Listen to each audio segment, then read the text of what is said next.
reputational sort of consequences. So we do know it's important to know those policies, legal legislation, that their duties basically.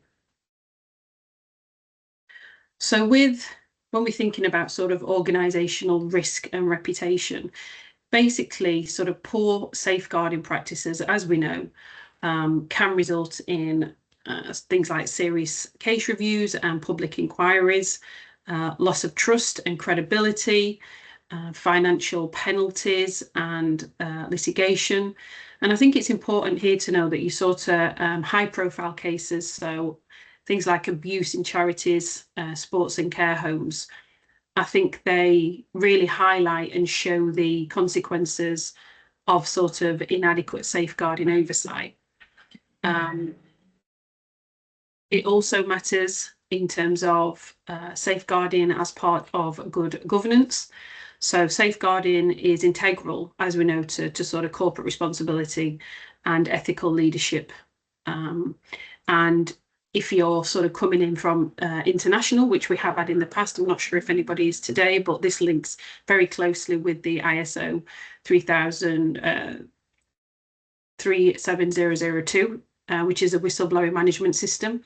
Now, this provides, as we know, sort of a framework for holding concerns safely and transparently. This also encourages a culture to speak up and speak out, which we're constantly trying to push and move forward. I still think there's quite a stigma attached to that. It also protects whistleblowers to ensure action on safeguarding concerns. Another reason why it's important and why it matters is what we want to do is create that culture of safety, which I have just mentioned. I think we can all agree that safeguarding is not just a policy. It's not just something of a tick box exercise, which we hear over and over again. It's an embedded culture. It has to run throughout the organisation. Everyone should feel safe to raise concerns without fear of retaliation. And again, sort of linking directly to that whistleblowing policy. It matters in order to ensure staff are trained. Leadership modelling, which is something I've always been a big advocate for in all of my roles. It really does kind of start at the top. It's speaking about it, it's embedding it in culture, taking it to various meetings. And one of the more important things that I've always, again, kind of spoke up about is reflection and sort of thinking about our lessons learned. And I think that's important because sometimes we get so worried about kind of stepping forward and saying, actually, do you know what, we got that wrong. And this is what we could have done, and this is what we'll do next time. And this is what we're going to do in terms of adjusting and changing the policy to reflect that. There's a lot of, again, sort of attached to that, and people find that hard. But I think what we need to do is really try to move forward. And I'm interested in terms of what you all think as well in how important for you those reflective sessions are and those lessons learned. And is it something that you also sort of embed within your schools, that kind of, do you know what, we did sort of make a mistake, or we could have done that better? And how has that been for you? Has that been a positive experience in terms of you being able to reflect upon something and adjust, and you've noticed now things are working better? So please do comment or raise your hand in that respect. It's always good to hear other people's opinion on that. Like I say, it's not something a lot of organisations or schools feel comfortable doing, but I think it's something that we have to sort of push forward, because our biggest lessons learned do come from situations that unfortunately we can find ourselves in. So yeah, I'd be really interested to know sort of people's thoughts on that. So I think overall what we really want to take away in terms of why it matters is it protects people, it fulfills those legal duties, it upholds human rights, and it builds trust. And that's what we want to do within our local community. It's all about building trust. Anybody's got any sort of questions, again, please do fire away in the chat function there. So we know as we've established, safeguarding is not confined just to sort of one sector, but the core principles remain the same. But the way safeguarding looks in practice depends, I think, on the context. So let's just have a look at a few here in terms of what they can look like. So children's residential settings, so you've got your looked after children. So looked after children, we do know that they can come with a particular set of risks. They do have additional vulnerabilities, and this can be due to trauma, disrupted attachments, or previous sort of neglect and abuse. So issues that you may face in terms of residential settings, things like children going missing, it can be things like exploitation, criminal or sexual, mental health challenges, and a lack of sort of consistent advocates. I think it's important here to know that we have also, in terms of legislation, the Children's Home England sort of regulations 2015. Now this sets out the quality standards, including protection of sort of a children's standard. Ofsted inspects children's homes under the Social Care Common Inspection Framework. Again, if anybody's coming from that kind of setting, what extra steps do you feel residential staff have to take to make a children's home feel safe and supportive? Because I do think it differs. The context, again, there is that difference in between an education setting and your sort of children's residential setting. So if we've got anybody here today, again, just comment away. What kind of extra steps do you feel you need to do in order to protect, you know, your children in your care? I think it's important as well, adults at risk, as we know, the Care Act 2014. So this defines safeguarding duties for adults with care and support needs who are at risk of abuse and neglect. So we know at any point, and I think this is really key, that adults, when we say children, young people and vulnerable adults, anybody can become a vulnerable adult overnight. Literally in the kind of a blink of an eye. So we are all susceptible, we are all vulnerable. So I think it's really important to have a real understanding of the Care Act 2014 within any organisation in terms of how we can support a vulnerable adult moving forward and what that looks like in your setting. And I think it's important to know what the principles are within that Care Act. So things like empowerment, prevention, proportionality, protection, partnership, and accountability. So they're the kind of key principles around that Care Act. And it'd be really amazing to, again, if anybody could come forward and sort of speak about that. How have you been able to embed that within your practice, those principles? The types of abuse that we see within adult safeguarding, in many different contexts, is things like financial abuse, and that's on the uprise at the moment. Many statistics are now showing, and I think it's basically the times that we're in. You've got neglect, organizational abuse, modern slavery, and discriminatory abuse as well. Again, is there anybody that's had their own experience, how that's looked in your setting? What are the type of things, how have you guys embedded that? How do you make it a culture in terms of protecting the possibility of vulnerable adults? Sorry, somebody's just put in a question. So I don't have residential care experience, but would think that the use of AI grief bots take situations maybe more common here, seeking support that can lead to complications. Absolutely, absolutely. I mean, AI is just another minefield altogether, isn't it, when we think about online safety? It can really exacerbate.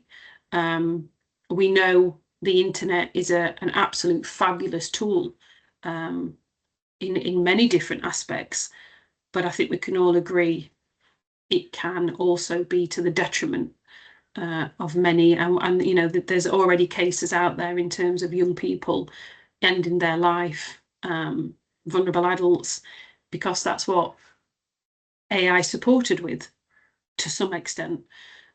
Yes, it will offer some advice, but it has been proven, and not just within the UK. There has been cases in Australia and in America, which there's been very detailed conversations going on between a robot as such, AI, and the person in question, with alarming consequences.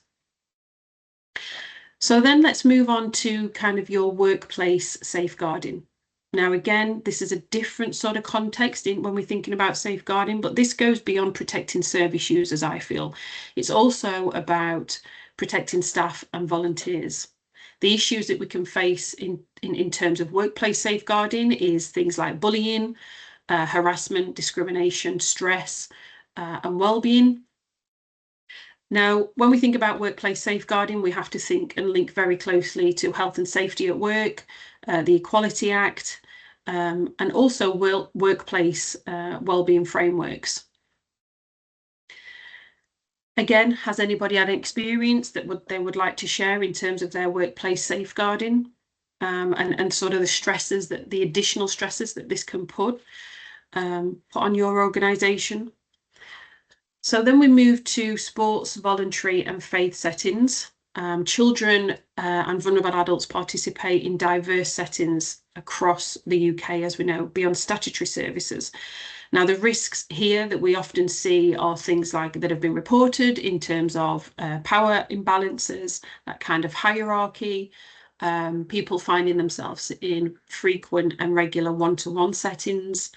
And these can be unsupervised a lot of the time, a lot of unsupervised activities, lack of formal safeguarding training.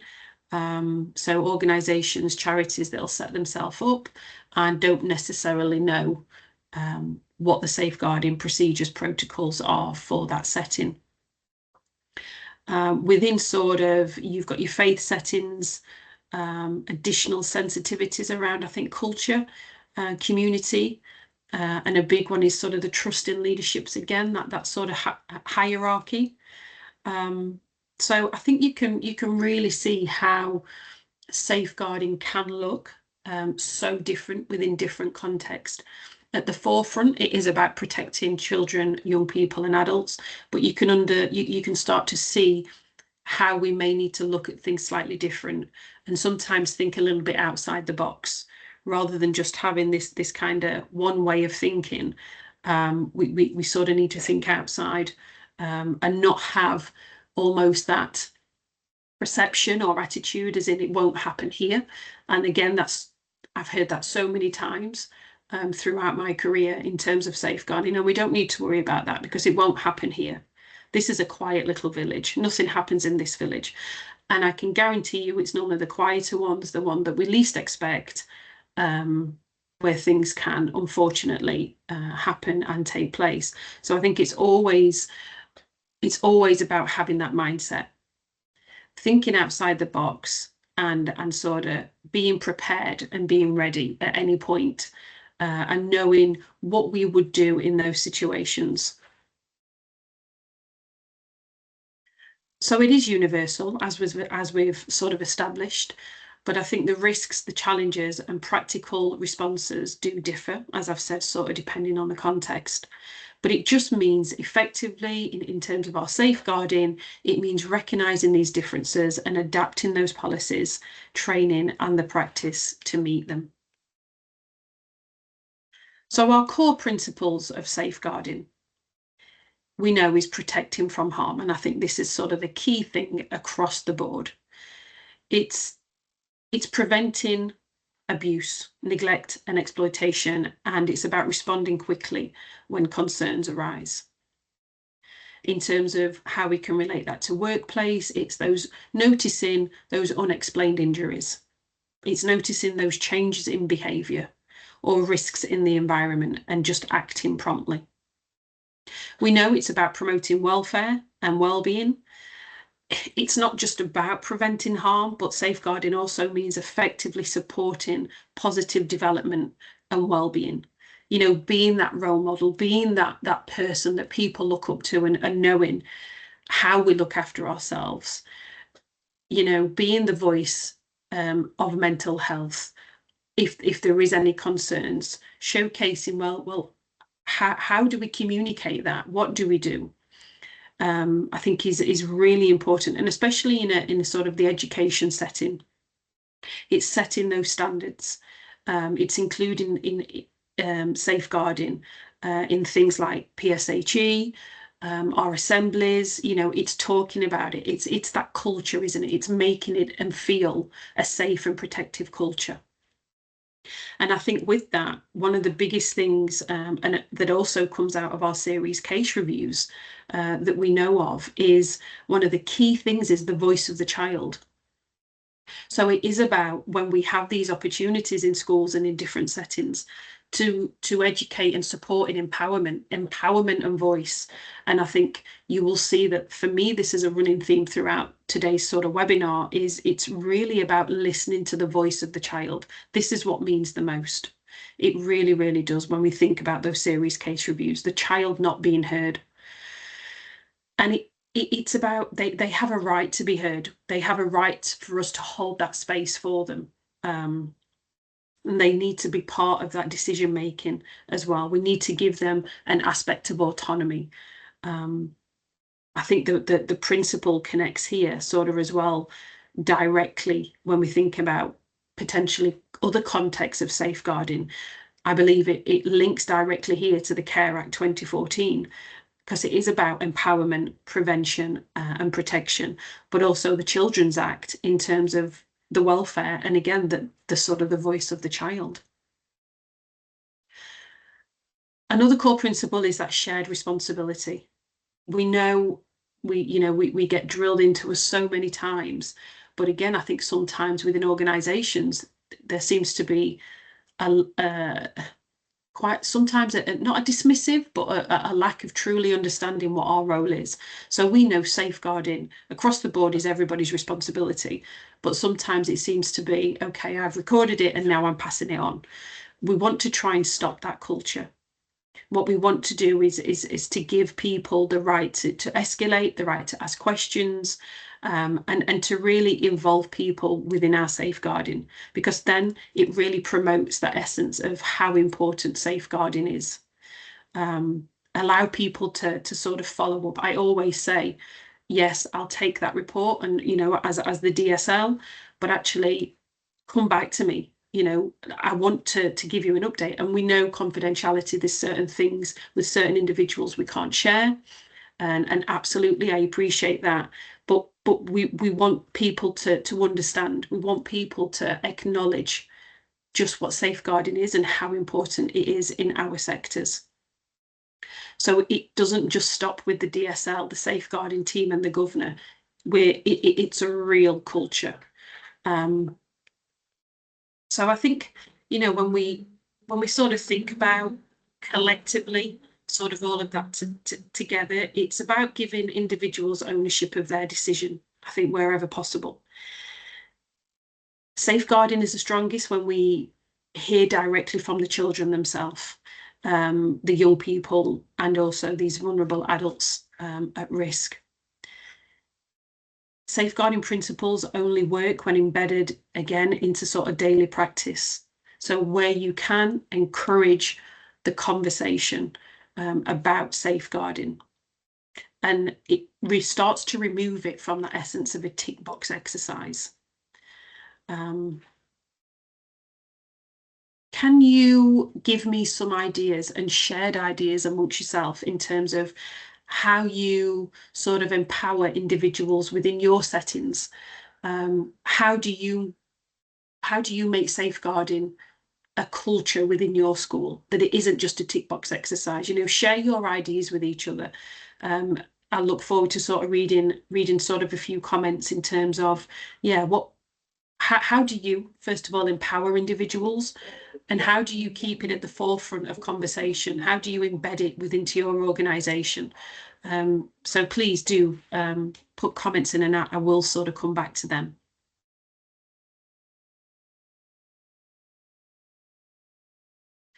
So again, we've just kind of touched on it, but roles and responsibilities, another sort of key area here.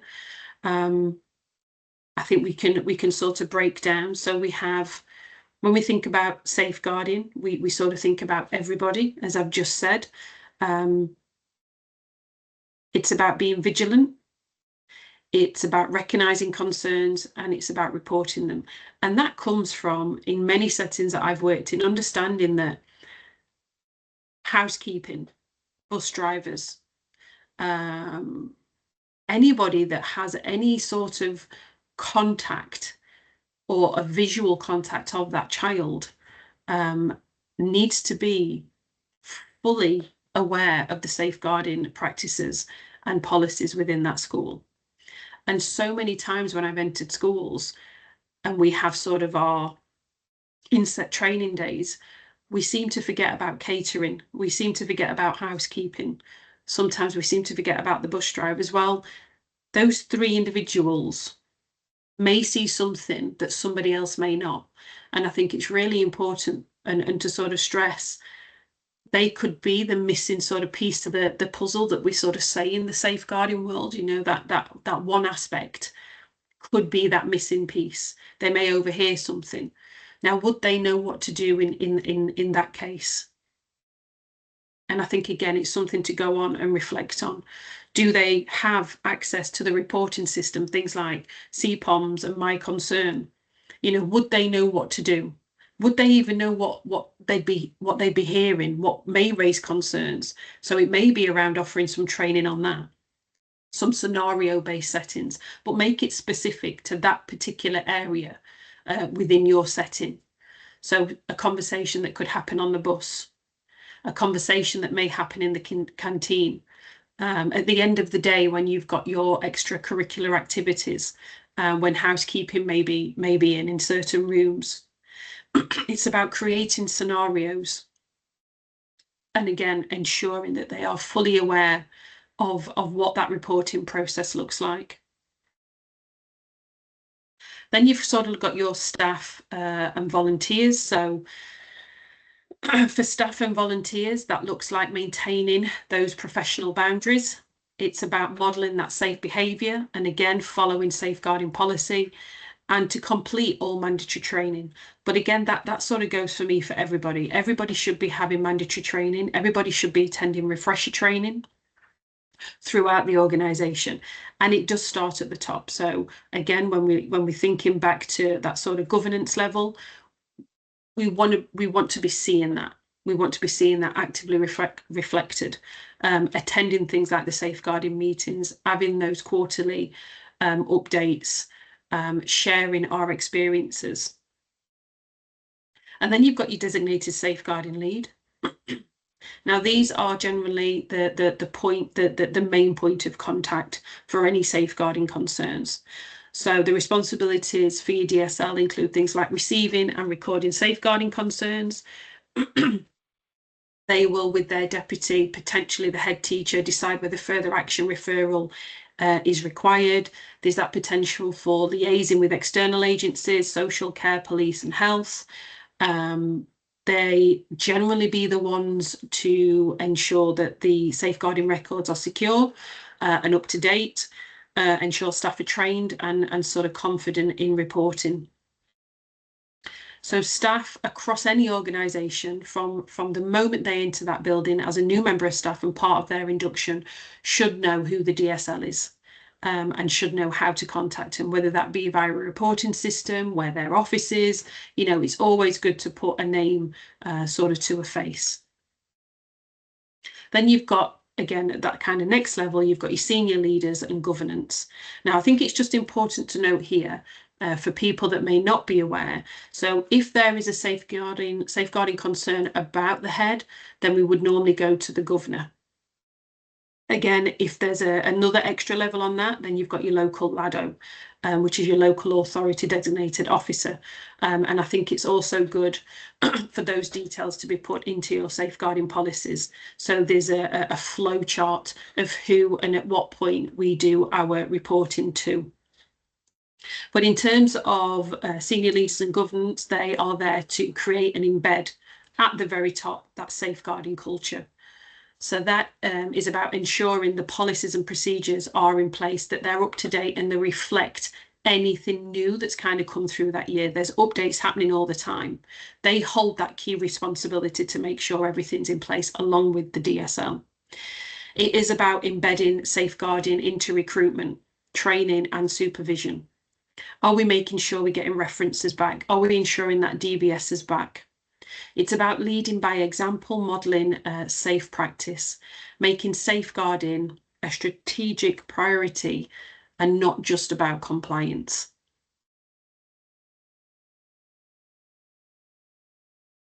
So a lot of you here today are DSLs. But would people know, and again, please do comment, come through, if your DSL wasn't available, are you confident that they would know as a member of staff sort of what to do next? I think the key sort of message on this is safeguarding works when everybody understands their sort of role and exactly the expectation. So while DSLs and senior leaders have that specific responsibility, every staff member, volunteer and professional has a part to play, as we've established, in sort of protecting children, young people and adults at risk.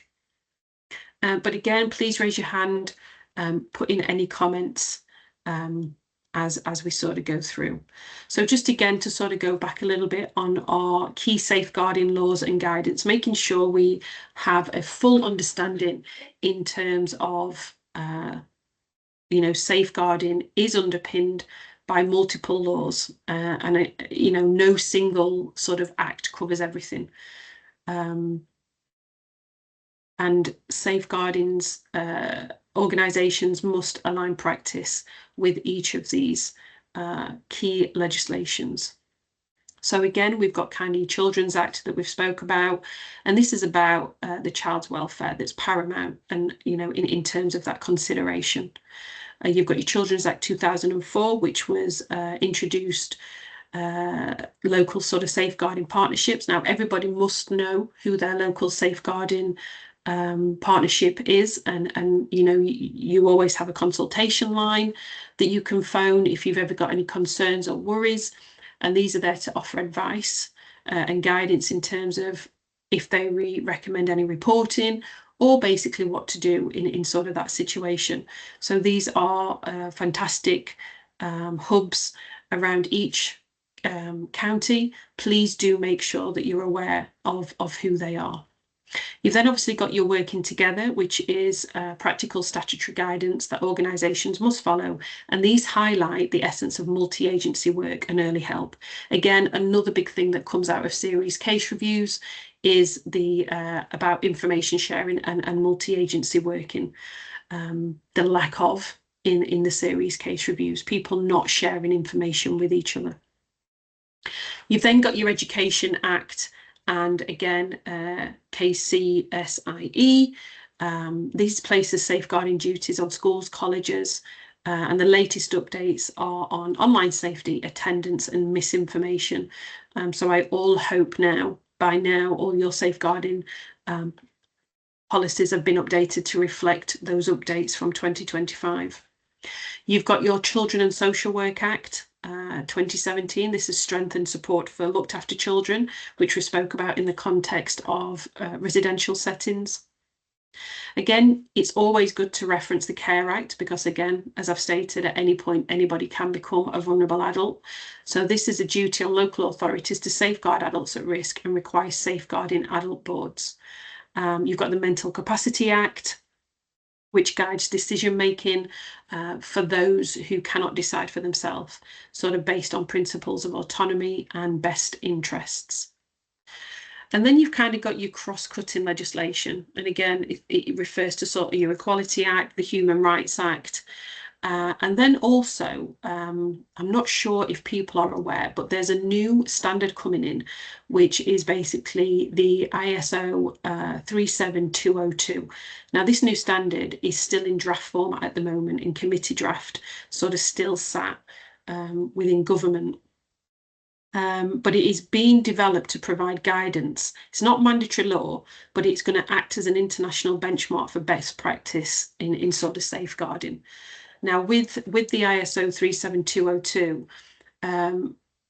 if you are Ofsted inspected, it will be something that, you know, I would stress you start looking into, in terms of it stresses the need for a DSL, it stresses the need for a safe space, that there are a group of set of policies that are in place and being adhered to, that you have a mental health first aider.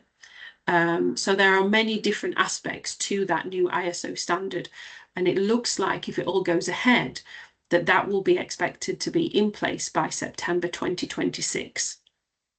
So it would be something worth looking into. Now we're doing a whole new webinar. I think it's the 4th one in the series, purely about the new ISO standard that's coming in, the expectations, what's going to be needed. I believe it's going to be sort of across the whole standard in terms of different organisations, whether you're Ofsted inspected or not, because I think we are definitely seeing an improvement in terms of it being spoke about at that level within government, and how important it actually is. And this is coming more and more out of series case reviews, not just for young people, but when we think about adults as well. So what I would say is absolutely look into that, because it will allow you to fully understand what organisations will need to do in order to sort of comply with that standard. If anybody's got any questions on that, please do come to the webinar, but also I'd be more than happy to sort of take any questions now. It's like I say, it's not sort of set in stone at the moment, but it will be something that we'll be moving forward with. So recognising signs of harm. This is just an introduction. So recognising signs of harm is one of the most important safeguarding responsibilities. Now, harm isn't always obvious, as we know. Sometimes it's hidden, sometimes it's shown in behaviour, and sometimes it can come through when someone tells us. I think what's important here, and something that I do want to stress, is you don't need to be certain that abuse is happening. If you notice signs, you must act. I think it's, you know, we can always have that kind of gut feeling.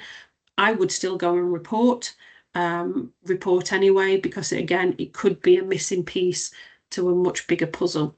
So when we think about physical sort of indicators, we've got those unexplained injuries. These can be things such as bruises, burns, or fractures. We've got frequent accidents or repeated visits to medical services. And these are the things that we start to, as people working with children and young people and vulnerable adults, that we start to pick up on, isn't it? That we start to notice conversations in the classroom or in a setting start to happen. Children coming in with baggier clothing, trying to cover things up, being quite introverted. These are the signs that we know as professionals to sort of start looking for. You can witness things like poor hygiene or untreated medical conditions. But I think it's really important that injuries, that they come with explanations often that don't match the child's developmental stage or ability.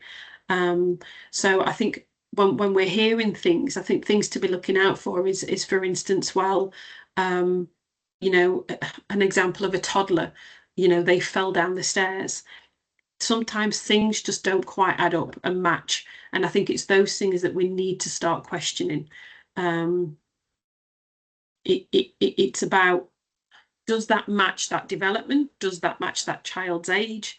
And does that match something that's been consistent with how they've normally presented?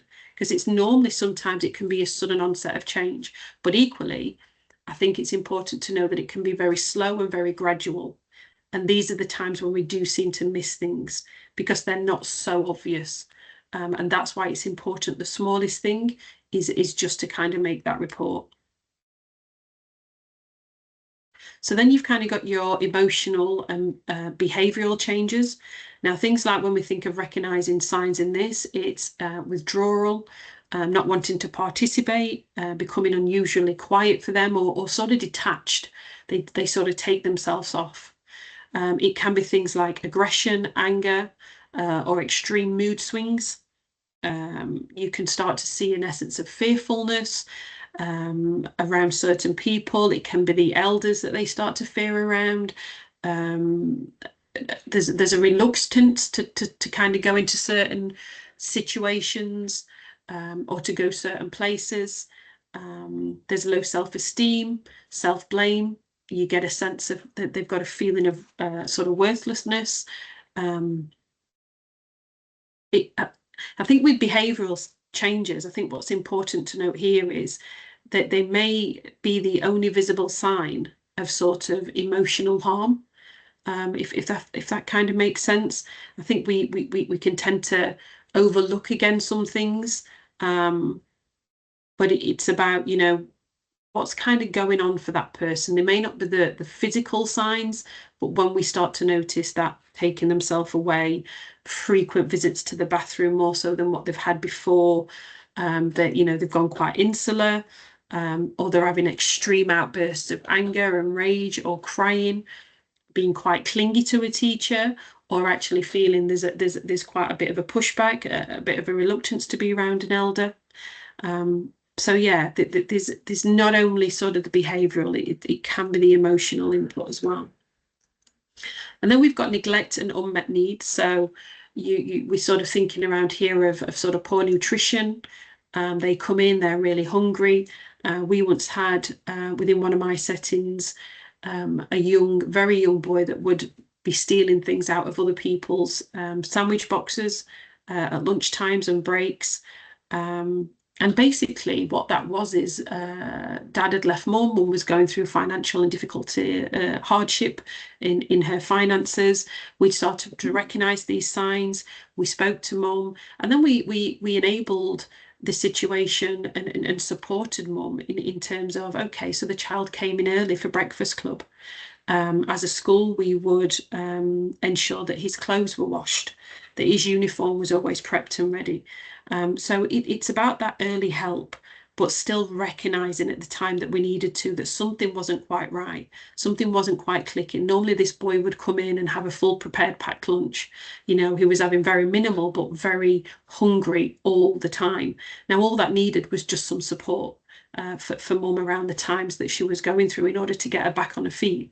So that's a real good example of what early help can look like, but equally recognising that at that time that the child was, you know, significantly being impacted by what was going on at home.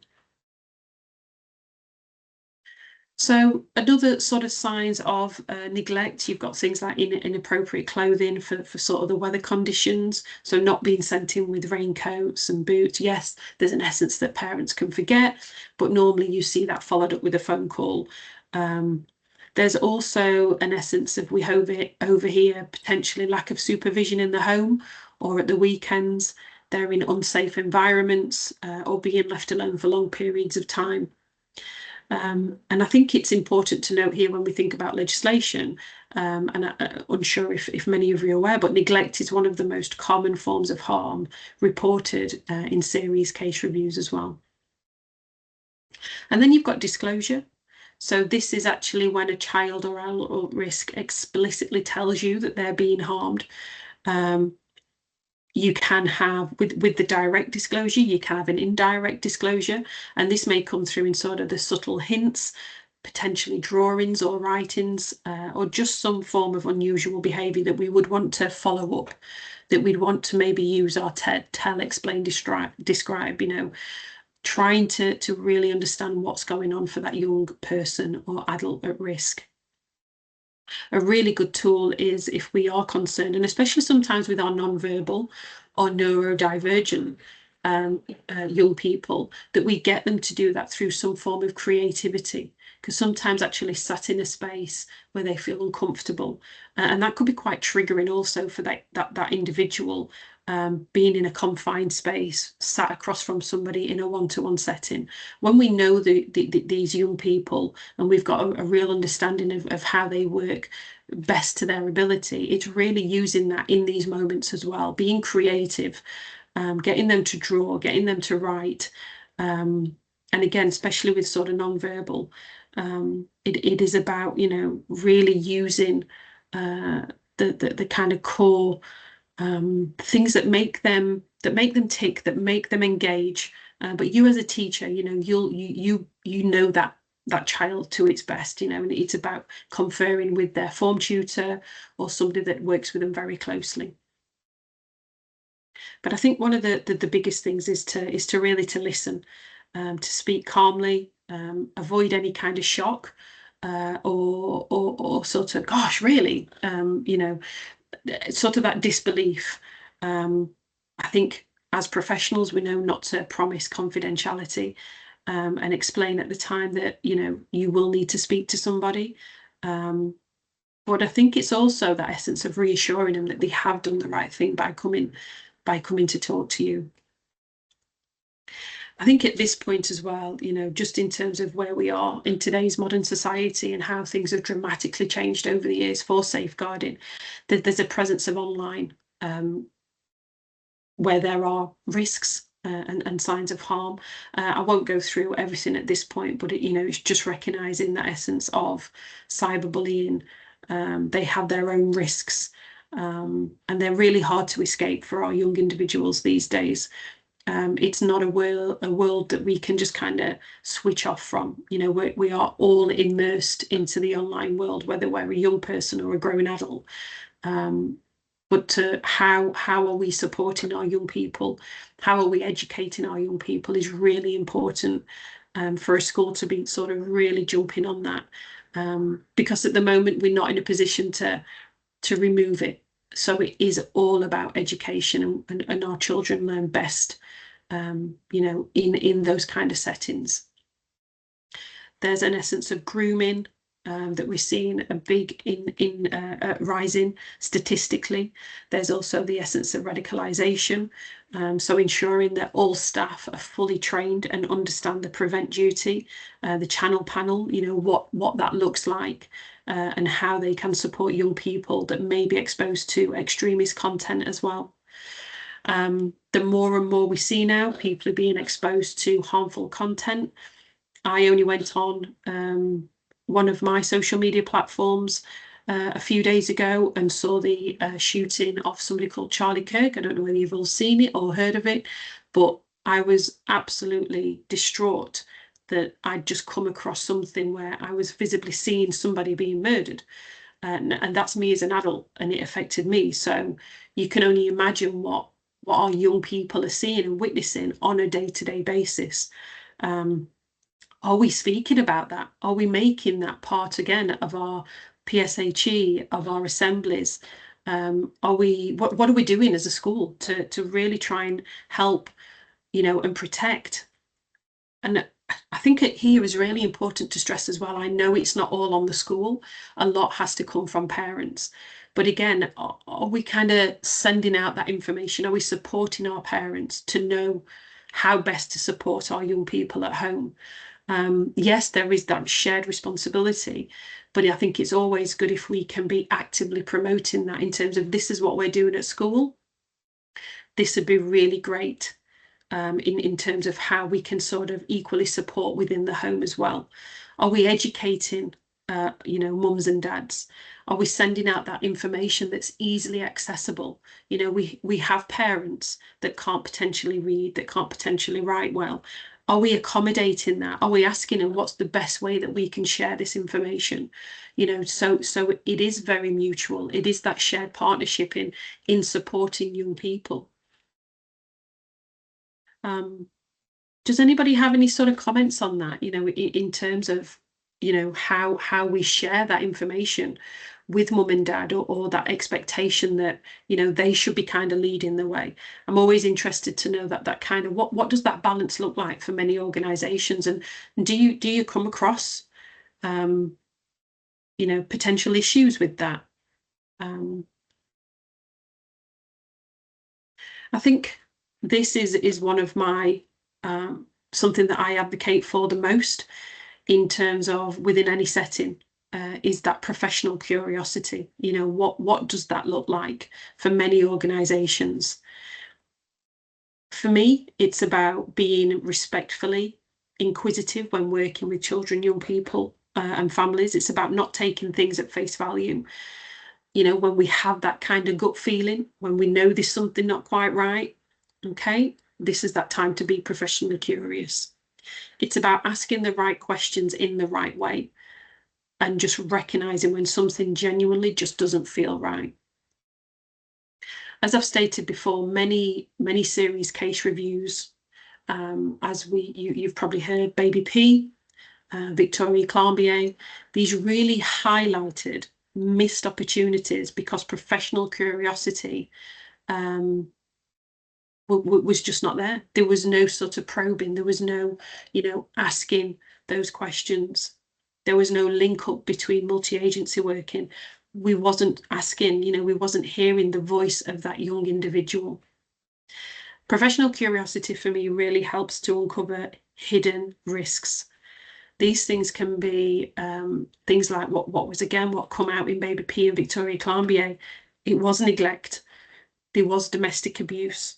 There was an aspect of grooming, especially Victoria Clambier. You know, she was groomed to come into this into this country by her aunt. It's about supporting staff, encouraging staff. Again, do some scenario-based settings within different meetings, within your insets and training. You know, get people to work one-to-one, acting out as that child and that teacher. Because sometimes people asking questions, they feel really uncomfortable. It doesn't organically and naturally come to them.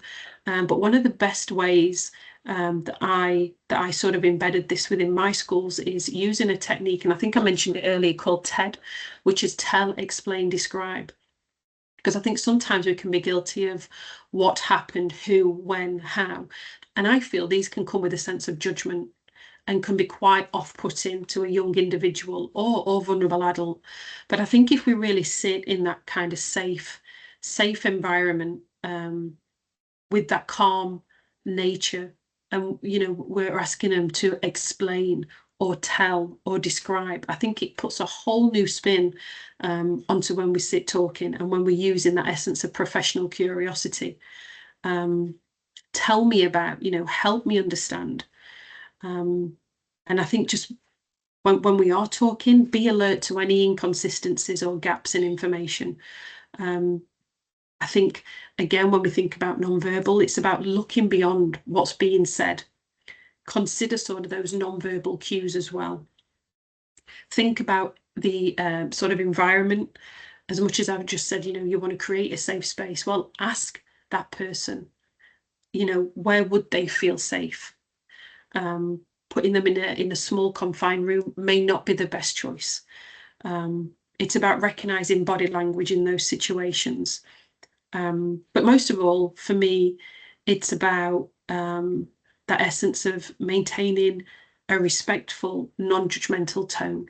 You know, how I'm kind of talking now, it's that essence of just being calm, slowing that pace down in order for that young person, vulnerable adult, to really feel heard and understood. It's about potentially reflecting back to them what's being said and summarizing at the end, you know, letting them know that they've really been heard. And sorry, somebody's just put there a gut feeling. Professional curiosity can be dismissed by others. We have improved. It is much better now. Yeah, absolutely. It is a gut feeling. There is something that absolutely comes from the gut. We just know. We've worked with these people for a long time. We get to know them, and we kind of just know when something's not right. But yeah, absolutely, professional curiosity can be dismissed. What professional curiosity shouldn't feel like is interrogation. And again, I think when we remove that what, when, how, who, you know, even by saying it, I get that sense of we can come across like it is a form, you know, part of interrogation. What we do want to do is kind of remove that. We're not there to interrogate. We're not a social worker. We're not at that level of professionalism where we can almost be in terms of asking those type of questions. Absolutely, we should also include babies in our safeguarding language, as babies are unable to verbally disclose abuse. Yeah, Absolutely true. Professionals should change their language to be vigilant when safeguarding babies. Yeah, absolutely, Rachel. And if you've got any examples of how you've done that, I'd be really interested to know, what does that look like then for you in your setting? Again, a great opportunity just to kind of share examples here. We really promote the TED and WIN strategy, Wonder, Imagine, Notice. Wow, I've not heard of the WIN strategy, so I'll definitely have a look at that. And that makes me so happy when you say there is a visual on every teacher's desk as it's given part of induction to safeguard training. That's amazing. And if people can take anything as well from today, it'd be doing something like that, making these things visual. So again, it's really at the forefront of how then we can communicate with young people.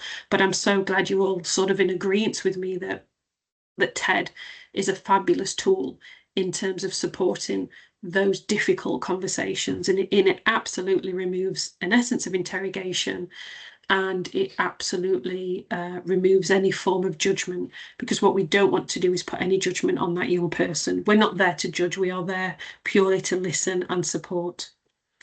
I do think when we think about barriers to professional curiosity, I think every organisation, every setting should think about, within this setting, where we are sat right now, what does those barriers look like? And again, take that to your safeguarding meeting, make a list of those, explore them with your colleagues.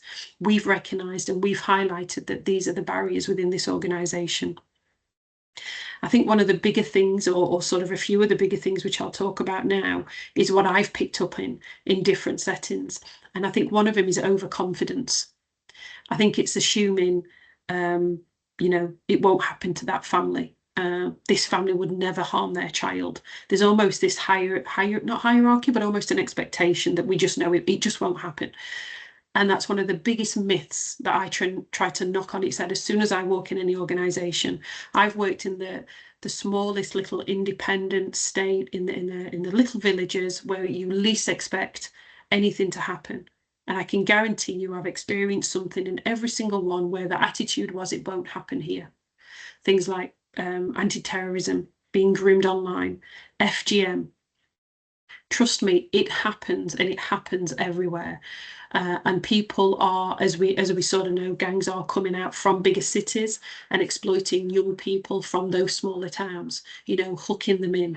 It happens everywhere. So please, if you can do anything, is to remove that thought process that it won't happen here. And I think by removing that, it does remove that overconfidence.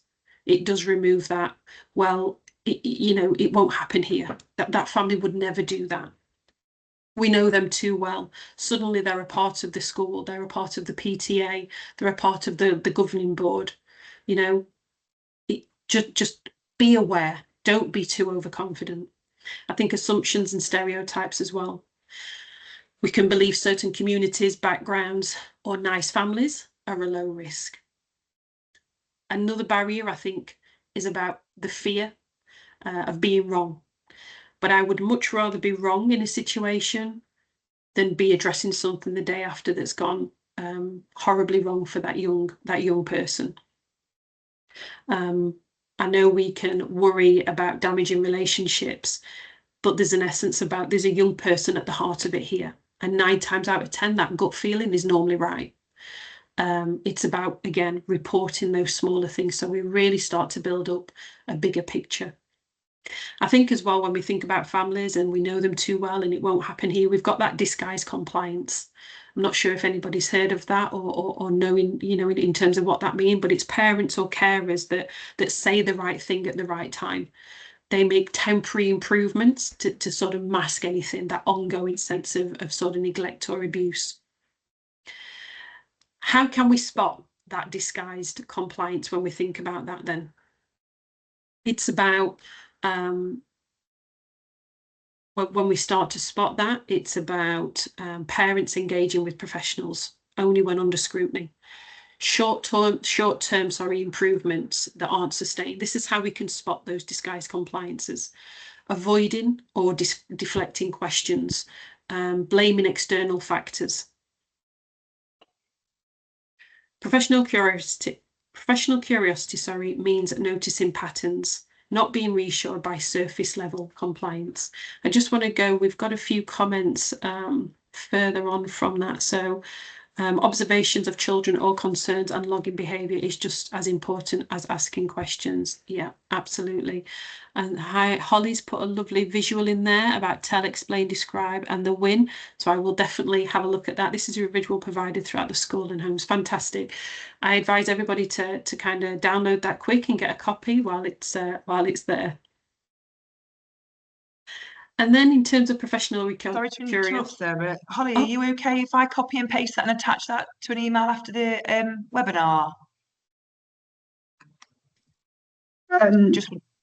Yeah, of course, that's absolutely fine. I can also email it over. That's just a snippet of the visual, but I can email it as well if you want. Yeah, if you could email that back to me, that'd be lovely, Holly, and then I'll attach that to the email after the event, everybody. Yeah. Perfect. No worries. You might pop me an email because I had some technical issues getting in. But I'll pop my email address in the chat and then, yeah. And then lovely. Thank you, Holly. Thank you. Amazing. I love that. Everybody working together because we're all here for the same purpose at the end of the day, isn't it? And if we can, you know, support in any way, share those types of information, those tools, those resources is fantastic. You know, Holly, really, really do appreciate that. So responding to safeguarding concerns. So just kind of moving on now. So when a safeguarding concern is raised, the process of responding is really similar, whether it involves a child, a young person, or a vulnerable adult. The goal is always to protect, it's to reassure that the concern is acted upon properly. So protect, reassure, and ensure the concern is acted upon properly. I think, as I've just kind of said a minute ago, in terms of that interrogation, so it's not staff's place to need to investigate. What we need to do is just follow the steps and report to the right people. And again, that kind of removes that essence of interrogation. What we need to do is listen, observe, and support. So allow the person, allow that voice to be heard without interruption. What we don't want to do is suddenly say, oh, can you stop and just go and get a pen and paper?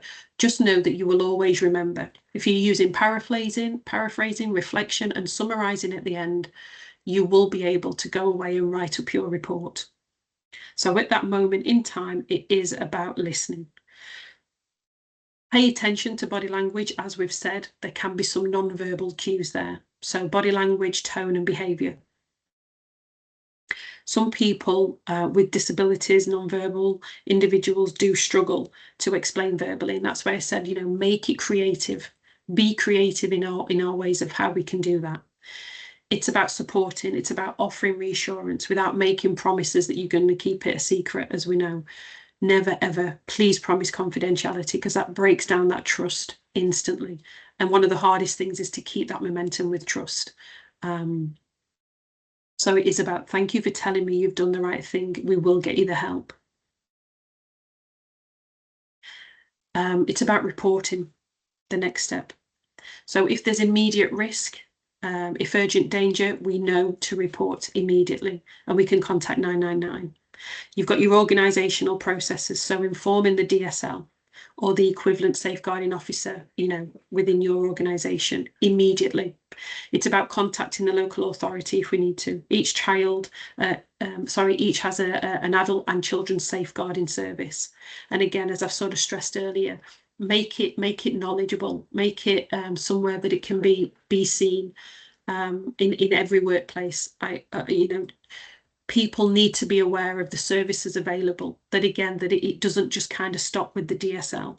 You know, we do refer and report on and sort of, you know, get that additional help. Any delays can put the individual at further risk. So we need to be reporting as quickly as possible. I know some schools that I've worked in have it has to be done within 24 hours. Well, I think it's good to have something written down, but for me, I would never, ever sit on something for 24 hours. I would be wanting to escalate and report straight away. You have no idea what piece of information you have that could be pieced together. within the local authority. If you've ever worked in any of the hubs or visited a safeguarding hub for adults or young children, the amount of information that they get coming through is unbelievable. And it's, you know, just do it without delay, because that, like I say, that one piece could piece something together that's quite big. Document. So I think it's important to record only facts. Avoid interpretation or assumption. But what I think is important to note here is, you know, sometimes opinions matter. And they can matter in a fact of what's being said may not be non-verbally being executed.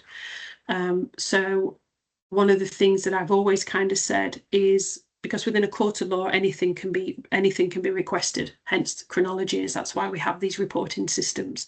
But always separate fact from opinion. So you've got your fact, and then we can write, in my opinion, but separate it from the facts. Keep it very brief, but it can support sometimes, and it can also offer more information at that time, and only use that information if you do believe it's relevant in your opinion, because you will need to back that up if it ever went to a court of law.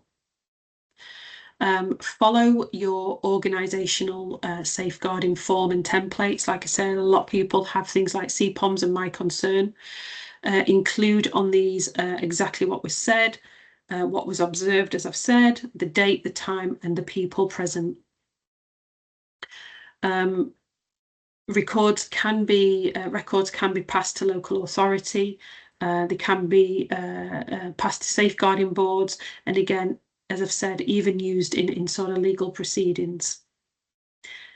What I would say, and again, I've said this many times before in different settings, if it's not written down, it didn't happen. And that's why it's so important when we go into a court of law that we've got that chronology, that it's up to date, that it's accurate, and that it's factual. We have to ensure that we are spending time, that your DSLs are given the allocated time that they deserve, to ensure that each safeguarding file is up to date, because anything can happen in a child's home overnight, and suddenly we're being asked to submit documents and forms. What we don't want is our DSLs not having the time to do their job effectively, you know, chasing the tail at the end of the day, trying to update records and things just because they just haven't had the time. I know in the settings that I've worked in, DSLs tend to be deputies as well, deputy heads. They tend to be teaching staff. You know, they're at a level where that's, the DSL is not just their singular role. And I completely appreciate that. But equally, are we giving them the efficient time to ensure that they're doing their job effectively? Because at any point, like I say, things can be requested. I said earlier on about follow-up. Safeguarding doesn't end once we've sent and submitted that report. Ensure concerns are acted upon and that they're escalated. People can check with the DSL or safeguarding team that the concern has been escalated, and you can give an outcome. Again, I mentioned earlier on, we have to be careful in terms of what information we do share, but we can give them some background information, some relevant information in terms of what's happened with that report. Just to reassure that individual. We need to ensure what we're doing when we're following up is that we're supporting the individual afterwards, whether that's the young person or adult at risk. And that's the potentially, when we think about peer on peer, what I want to stress at this point is, you know, the support needs to be for the victim and the perpetrator. Ensure that there's adequate support for both, because these are young people. You know, they need that assurance, they need that support throughout any investigation. Be that advocate, you know, be that practical help. I think it is difficult in terms of someone to disclose a safeguarding concern. We know there's the essence of fear, embarrassment, communication difficulties. But I think when it comes to responding and reporting safeguarding concerns, I think within each setting, and again, taking it to your meetings, demographically, different areas, potentially deprived areas, It's about asking the question, how can we make it easier for them to feel safe in telling us? What is it that we can do as a setting that we know then we can help and support our young people come forward? I think one of the biggest things is embedding it, you know, that sort of safeguarding culture within the school. We're talking about it, you know, we're making it known. We're putting on particular activities. We're bringing it to PSHE, morning meetings. We even speaking about mental health. If something's bothering us, if something's affecting us, you know, what can that have? What impact is that having on us as a young person, an individual? That will also start to generate conversations. But for me, that's the biggest thing, starting at the top and embedding it into our organisations. But I do think it'd be interesting to take that to a meeting in terms of how can we make it easier within our own specific organisation for young people to feel safe in order for them to come and talk to us. How do you think as well, or what do you do within your settings? I'd be interested to know. How do you create a safe environment within your setting? Do you have sort of safe spaces? Do you have dedicated rooms? Is it an open door policy for your DSL? You know, do people come in? Do they feel safe? I think it would be interesting to kind of hear people's opinions on that. So we are slowly sort of coming towards the end now. So I think overall, when we think about creating a safe space, a safe environment, again, please do share your ideas, but it's having those clear safeguarding policies and reporting procedures is key. Strong leadership, which we've spoke about throughout today, and accountability. You know, we almost know our role, we almost know what we are doing, and it must start at the top. It really must. It is about safer recruitment and sort of regular training, those DBS, those reference checks, those even included in those interview questions. Are we trained on safer recruitment in terms of our questioning? Do we know what to be looking for in terms of those answers? It is about ongoing training, regular refreshers. It's about encouraging that sense of openness and inclusion. Do we recognise and respond to safeguarding needs of a diverse group? Things like disability, gender, cultural background. Are we speaking about that? Are we bringing it into our meetings? Are we recognising any trends, any patterns, any themes? Do we speak about those trends, patterns and themes? Are we documenting this?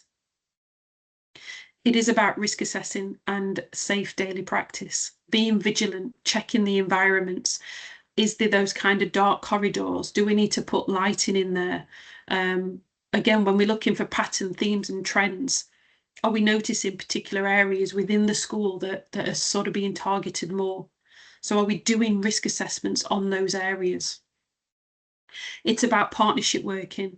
Get people involved, reach out to your LADO, reach out to your local services. One of the first things I do when working in schools is make contact with all the services, the local services. I make contact with the LADO. I invite them in. I share information. What are we doing in the school? What could we be doing better? It really is about engaging external services and not being afraid of them. You know, they really can be helpful. The bigger thing that we spoke about today is the voice of the child, that young person or adult at risk, actively listening to those that need your support. Things like feedback forums are really good for that. What do you want to happen? You know, as simple as a question, taking it to things like PSHE, assemblies, getting them involved in developing a welfare programme, a bullying programme, a handbook.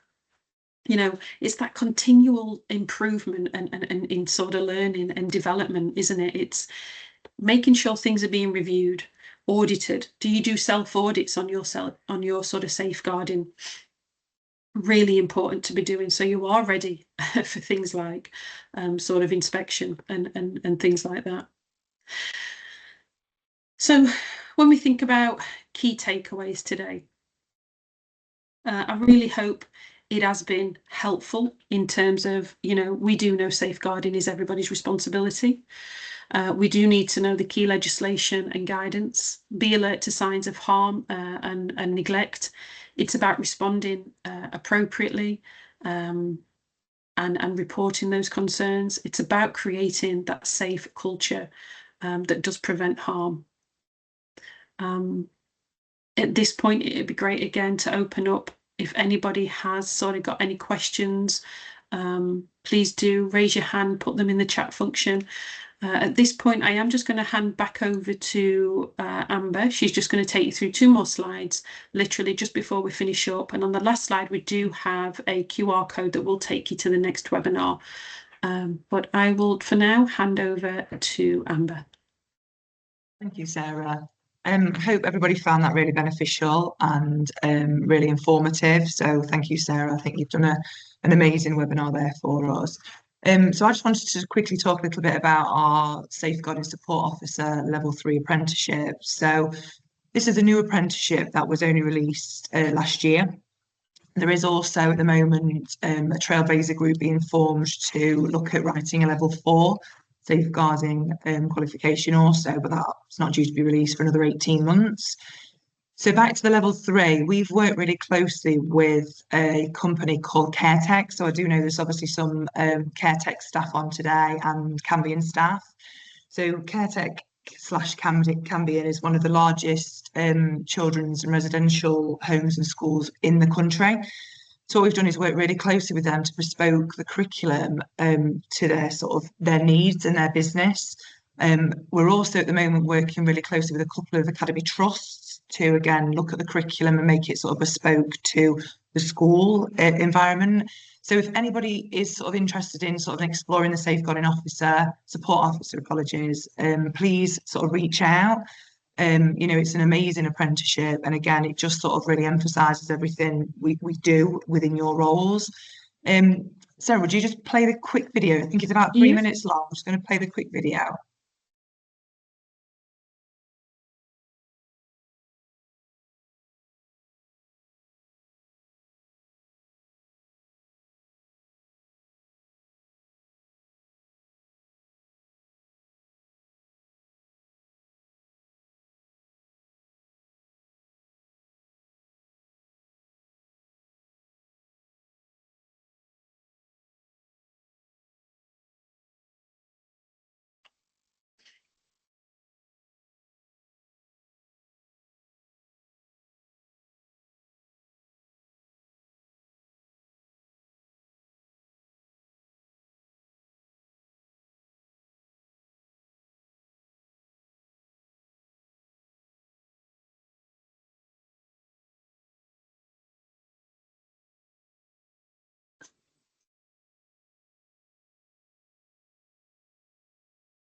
Brilliant, thank you. So if anybody is interested in sort of exploring the Safeguarding Support Officer, I will be emailing you all at the end of this webinar with the presentation from today and the slide Holly's kindly shared with us, that'll be attached also, and then information on the Safeguarding Support Level 3 apprenticeship. So please let me know if anybody would be interested in having a conversation further about that.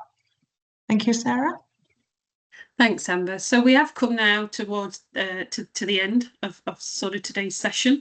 The QR code that you can see there will take you directly to the next session, which is being hosted on the 29th in the evening, and then on the 6th of November in the morning. Now, this is trauma-informed practice, so understanding and supporting needs. I myself am a counselling psychotherapist, and I specialise in trauma. That is kind of my speciality subject. So thinking about how trauma affects individuals, embedding that awareness in sort of our policies and practices, how it can transform your approach and sort of meet safety and understanding. There'll be many other things in terms of what I will touch on, but it'll be a really good, informative, again, webinar in terms of how we can embed that practice into our sort of safeguarding culture within our school. So please do scan the code, sign up and sort of join us. It'd be great to get some feedback in the comments today. I hope everybody's enjoyed it. Anything that we can do to continually improve our services, you know, please do let us know. But thank you all so much for joining today. I do hope that you're able to take away something with you today that you can start to think about and embed into your organisation. But yeah, hopefully I will see you again all soon. And yeah, thank you so much. I'll stay around just for a few minutes if anybody has got any questions. But you're all free to leave. Have a good day and the rest of your week. And good luck with your inspection if you're still on. Hope it all goes well. Thank you, everybody. Appreciate it.